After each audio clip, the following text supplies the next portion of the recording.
Nie będzie długich wywodów, bo jestem na bardzo ruchliwej drodze. Musiałam czekać, aż przyjadą ciężarówki i auta, żebyście cokolwiek słyszeli. Pokrapuje deszcz i w ogóle jest paskudnie, ale jestem w Dalarnie. U Witka i Gosi była już Dalarna, ale na chwilę wyszłam z powrotem do Erebro i teraz przekraczam już oficjalnie granicę Dalarny. To znaczy, że żegnam południe i witam północ. Tutaj po drugiej stronie jest odpowiedni znak. Żegnam Erebro, pa. Ciężarówki nadjeżdżają, więc spadam stąd jak najszybciej.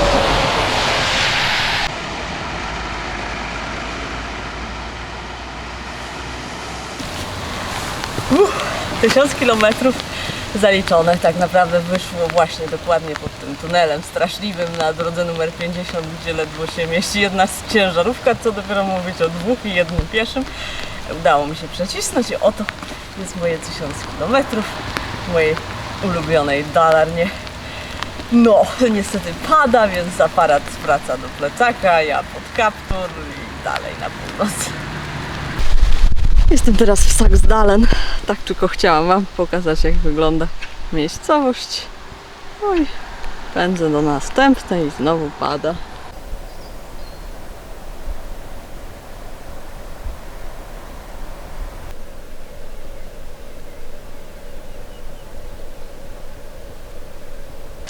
Udało mi się wczoraj zrealizować plan. Zrobiłam te 41 km. Nie bardzo padało, nawet mi buty i skarpetki nie przemogły. Fajnie. Był jeden większy deszczyk, przeczekałam go pod daszkiem, akurat wtedy jadłam trzecie śniadanie. No i wieczorem za 15:10 doszłam tutaj, gdzie chciałam, czyli do chatki. Moja druga noc w Dalarnie też jest pod dachem. Właściwie była, bo właśnie wstałam. To jest taki parking leśny przy drodze, nic w sumie specjalnego, tam jest takie ładne bagno właśnie, nad którym snuły się wczoraj wieczorem mgły. Jest kilka samochodów kempingowych, a chatka była zupełnie pusta dla mnie. Ma 4 ściany, ma drzwi, ma dach z trawy, stolik i wspaniałą, szeroką pryczę, na której doskonale mi się spało, bo wczoraj impreza u Gosi i Witka przeciągnęła się do późnych godzin wieczornych, więc tak trochę się urwało ze spania, więc dziś było fajnie się wyspać. Nie jestem teraz na szlaku E1, tylko na jakimś szlaku pielgrzymkowym. Zaraz dołączę do Romboleden i Romboleden doprowadzi mnie znowu do fragmentu E1, ale ten nie będzie znowu długi, bo E1 znowu idzie inaczej niż ja chcę. A ja właśnie chciałabym zobaczyć parę miejsc, w których nigdy nie byłam i chciałabym zaliczyć kilka miejsc, w których byłam kilka razy i chciałabym je odwiedzić znowu, bo są bardzo fajne. Pierwszym miejscem, w którym nigdy nie byłam, to jest ta chatka. Drugim miejscem jest miejscowość Dala Floda. Właściwie sama Floda, bo Dala zostało dodane, żeby odróżnić tą wieś od innej Flody. Dalarna to jest takie miejsce, w którym bardzo jest tradycja hołubiona, bardzo się dba o folklor i tak dalej. Dala Floda jest takim miejscem, gdzie można różne fajne rzeczy zobaczyć. Jest też bardzo długi drewniany most, taka ciekawostka. No właśnie, jakoś nigdy moje drogi tam nie prowadziły, a pewnie i nie poprowadzą, bo chyba nie ma tam żadnych szlaków, które chciałabym w przyszłości przejść, więc jest jedyna okazja i muszę to zrobić. Dziś właśnie tam zmierzam. Tak wygląda w całej okazałości w środku chatka. Piec na środku. Okienko. A tutaj na zewnątrz drzwi mają szpary, ale na szczęście żadne komary nie weszły. O, dach z trawy jeszcze kapie po ostatnim deszczu. No i właśnie parking.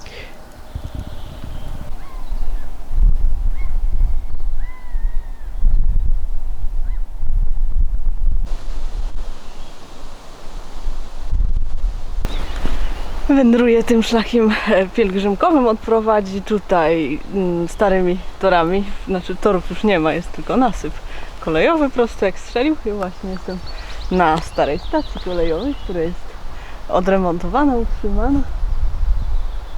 Salon albo Solon, nie widzę dokładnie. No i teraz mam problem, bo chciałam iść Romboleden Owszem, jest taka strzałka, tylko że ona prowadzi w krzaki i nie ma żadnej ścieżki, nie widać, żeby ktokolwiek rąboledem chodził i to jest pierwszy znak tego szlaku, jaki widzę. Muszę popatrzeć na mapę, co robić dalej.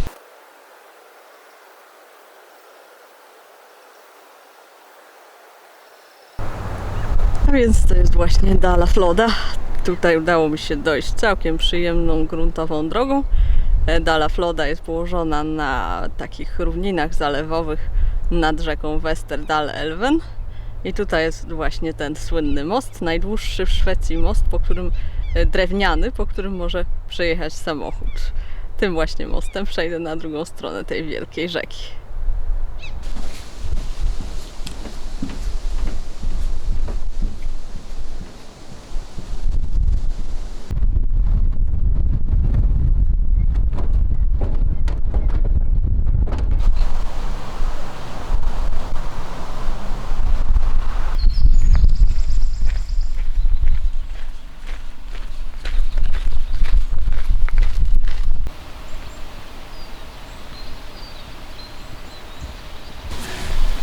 Ta urocza wioska to Ljusbodarna, to jest dawna wioska pasterska, osada pasterska, zachowana w bardzo dobrym stanie. Na początku XX wieku jeszcze wszystko tutaj funkcjonowało i pewnie jeszcze przez jakiś czas zwierzęta się pasły na okolicznych pastwiskach, pozyskiwano tutaj siano na zimę, a potem, bo to są góry, schodzono w doliny na zimę. Jest też chatka właśnie turystyczna, ale nie wiedziałam, że tu jest. Zresztą doszłabym tu pewnie około 11. No trudno, ale troszkę żałuję, bo pewnie byłoby fajnie. W środku, jak w skansenie, mamy trochę starych sprzętów. Skórzany plecak. To jest futro. Ubranie. O, tu jest spódnica ludowa, wełniana. Przyjemna. No i tu wnętrze chatki. No, trochę graciarnia. A za drzwiami? A, za drzwiami jest wosko, rany, ale fajnie. O, no i jestem znowu na 1. Nawet nie wiem, kiedyś to się stało.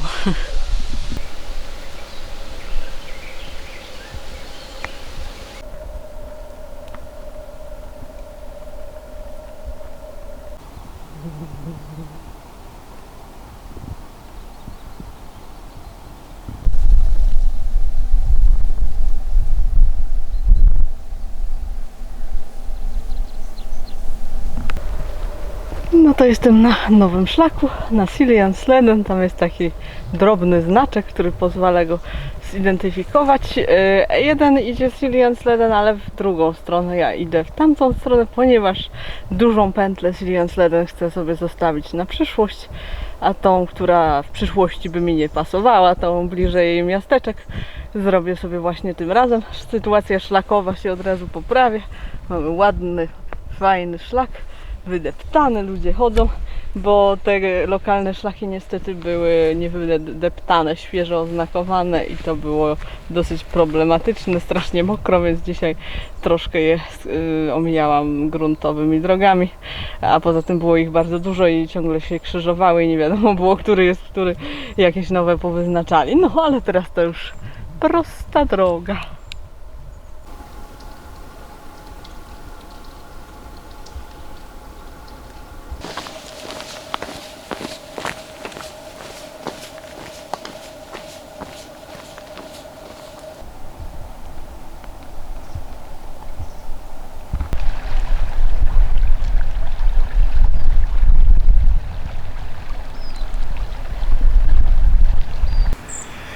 Tysiąc 100 km osiągnęłam dokładnie w Leksand, dokładnie na moście, który znajduje się na tej dużej rzece. To jest Västerdalälven, która łączy się z Västerdalälven, którą mijałam przedwczoraj, tworząc jedną dużą Dalälven, kawałek dalej w tamtą stronę.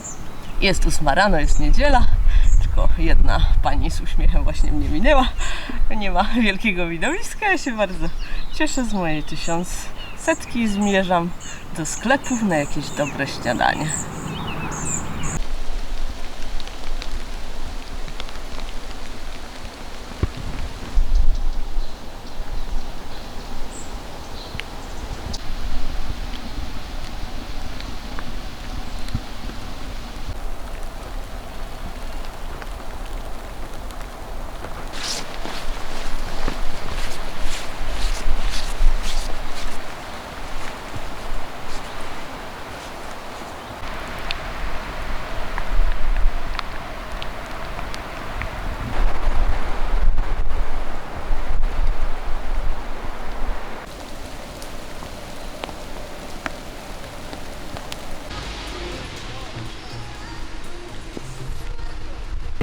Nie za dużo w ostatnim czasie filmowałam, pogoda jest paskudna i ogólnie jakieś tak nieciekawie. Znaczy ciekawie, tylko moje samopoczucie średnie. Właśnie jestem w Redwiku, jestem tutaj po raz trzeci, jest tu bardzo długie drewniane molo, które każdy turysta powinien zobaczyć. Po raz trzeci go nie zobaczę, ponieważ znowu pada i nie chce mi się tam iść. No i tak zmierzam do jakiejś wijaty chatki albo czegokolwiek, gdzie byłoby ciepło i sucho. Nie wiem, czy są jakieś widoki na to, ale postaram się. W każdym razie jest jedna dobra wiadomość, mianowicie udało mi się kupić gaz. Szukam go już od 200 km, więc jest to naprawdę dobra wiadomość, bo akurat mi się kończy.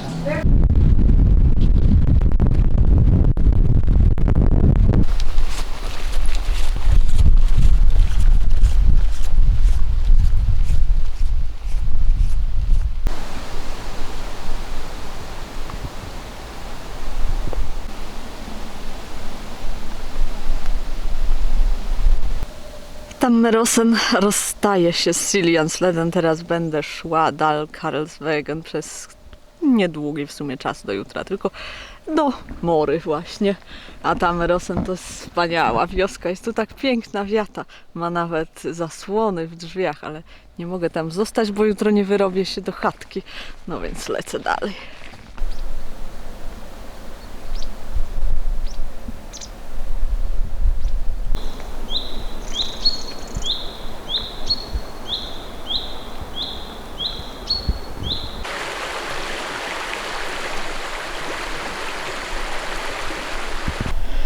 Oto jaki lokal sobie wczoraj znalazłam fajny. To jest taka wiejska arena, taka gigantyczna wiata. Z tyłu jest taka weranda, dobudówka. No to co zazwyczaj jest w teatrze. O, i tutaj właśnie spałam na podłodze. Nie jest to zbyt czysto, bo są jaskółki. No trudno. No i całą noc znowu padało i nadal kropi taki paskudny, zimny deszczyk, bardzo się ochłodziło. Wiata turystyczna jest tam, ale nie ma podłogi, tylko żwiry. Była kiepska, więc rozłożyłam się tutaj, spytałam, czy mogę, nie było problemu. A na ścianie wisi fragment łodzi wikingów wyłowiony tutaj w okolicy.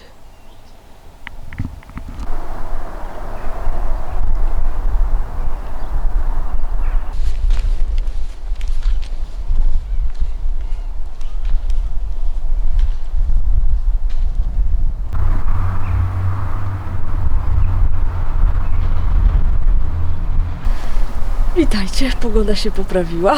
Idę przez wieś, która nazywa się Furnes. Okazuje się, że jest to bardzo, bardzo stara, średniowieczna wieś. Zachowany jest układ ulic.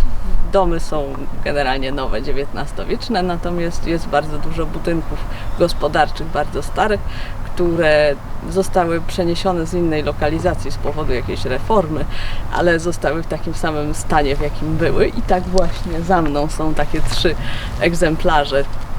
Ten największy pochodzi z roku 1352-3, ten środkowy pochodzi z 1657 i ten ostatni najmniejszy jest XVI-wieczny.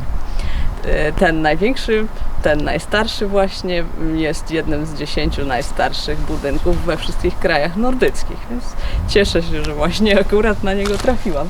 Możecie zobaczyć, że są tam różne sprzęty, ludzie nadal sobie to użytkują. Jest to po prostu część gospodarstwa. Pozwoliłam sobie wejść na podwórko i obejrzeć. Ciekawa jest konstrukcja prastarych drzwi. One też właśnie są z 1353 roku. I to jest z tego wieku XVII. A ten najmniejszy, żeby zaoszczędzić sobie pracy, właśnie zrobiono drzwi z brzegu, żeby można było wyciąć tylko z jednej strony.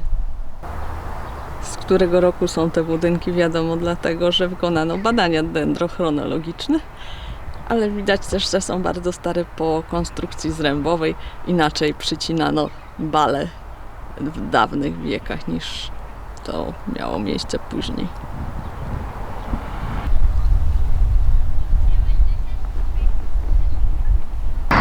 Już praktycznie jestem w morze, ale na horyzoncie znowu pojawia się deszcz. A tymczasem przechodzę przez Esterdal-Elven po raz drugi. Tutaj jest ona, zanim płynie do jeziora Siljan, tam kawałek dalej pływa właśnie. No i wypływa w Leksand.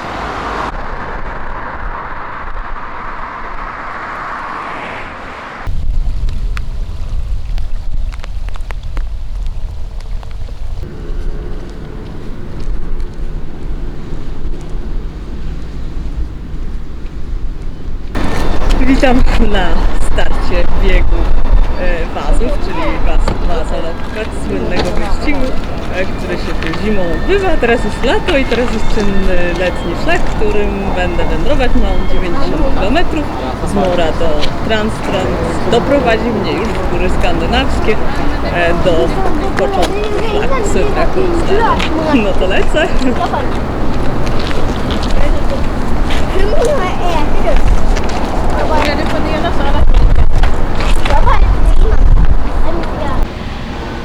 Tuż obok startu jest muzeum tego całego wyścigu i mamy też taki krąg i słupy, na których są wyszczególnieni ci, którzy ten wyścig wygrali. Tutaj mamy akcent polski, mamy Justynę Kowalczyk z 2015 roku, no i jej wynik tutaj jest zapisany. Bardzo zawsze podziwiałam wyczyny Justyny Kowalczyk, więc miło mi ją tutaj zobaczyć. Zobaczymy, co w środku, czy jest otwarte. Niestety nie jest otwarte. No trudno. W każdym razie bardzo fajna rzecz.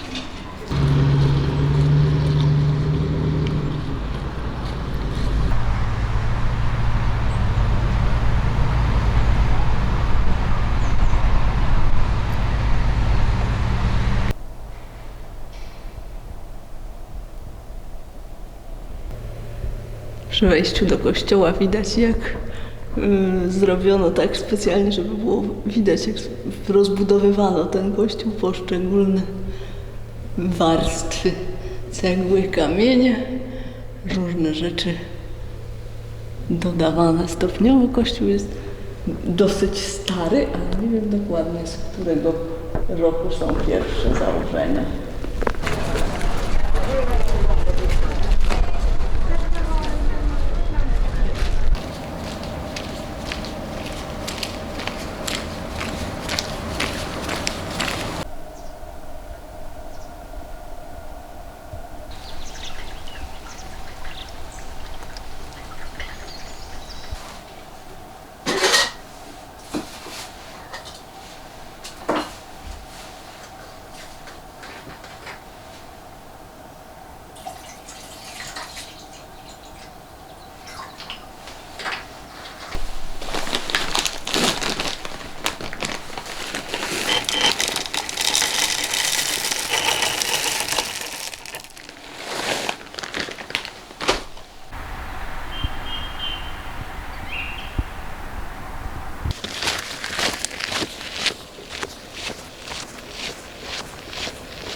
Przechodzę właśnie przez stok narciarski, jest tu odrobina widoku, choć na Vasaloppsleden nie ma za bardzo widoków na razie. Poszłam jakąś okrężną drogą dla hikerów, a nie dla rowerzystów, która chyba mi jeszcze dodała dystansu, ale właśnie miało to teraz nastąpić na 24 kilometrze Vasaloppsleden, więc jest 1200 kilometrów.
To moja druga noc na Vasaloppsleden. Dzisiaj spędzam noc bez Wi-Fi, bez prądu, w przeciwieństwie do wczorajszej. Fajnie było na tej pierwszej stacji kontrolnej, właśnie był prąd i Wi-Fi.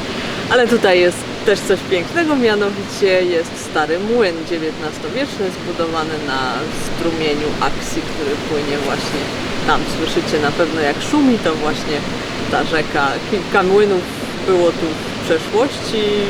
Archeologiczne badania pokazały, że było ich całe mnóstwo w okolicy, a miejsce jest dosyć tajemnicze.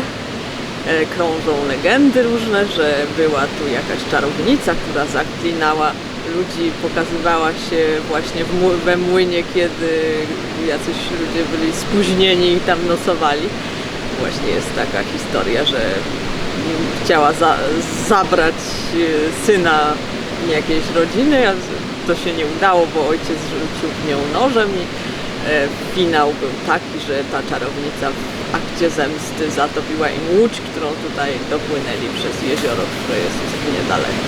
Takie różne historie krążą.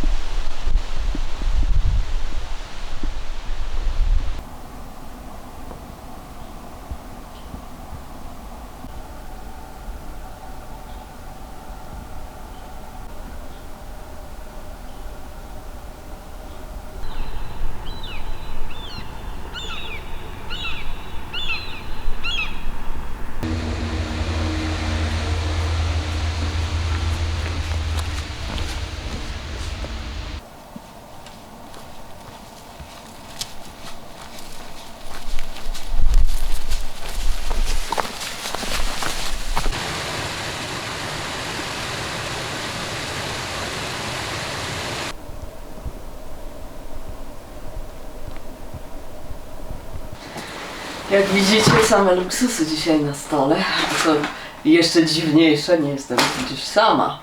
To jest Daniel. Cześć.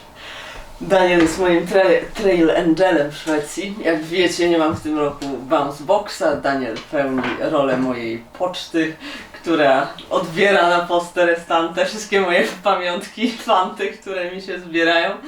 I Daniel, wracając właśnie z Parku Narodowego Sarek, do którego jak dobrze pójdzie dojdę za miesiąc albo półtora, właśnie stamtąd wracał i postanowił mnie odwiedzić na szlaku.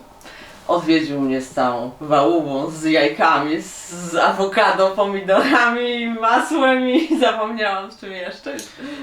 Jeszcze jest chleb i w ogóle różne rzeczy.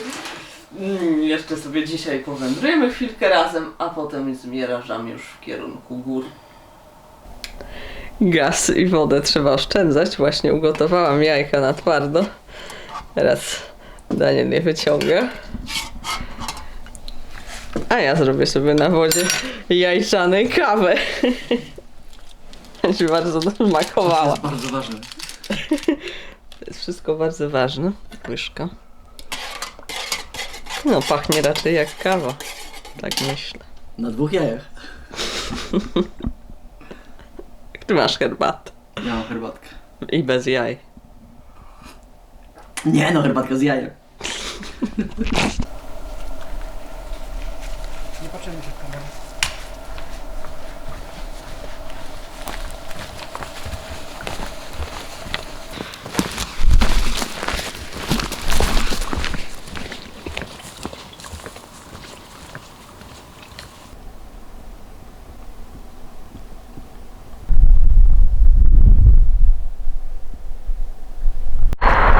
Mam zaszczyt ogłosić, że właśnie dotarłam w góry.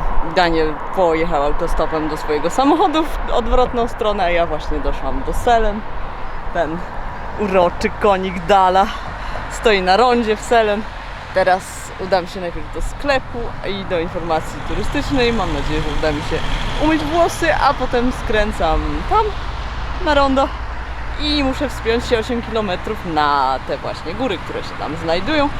One będą już powyżej granicy lasu, tam już będzie tundra i tam będzie Södra Kungsleden, a na razie spadam do tego sklepu.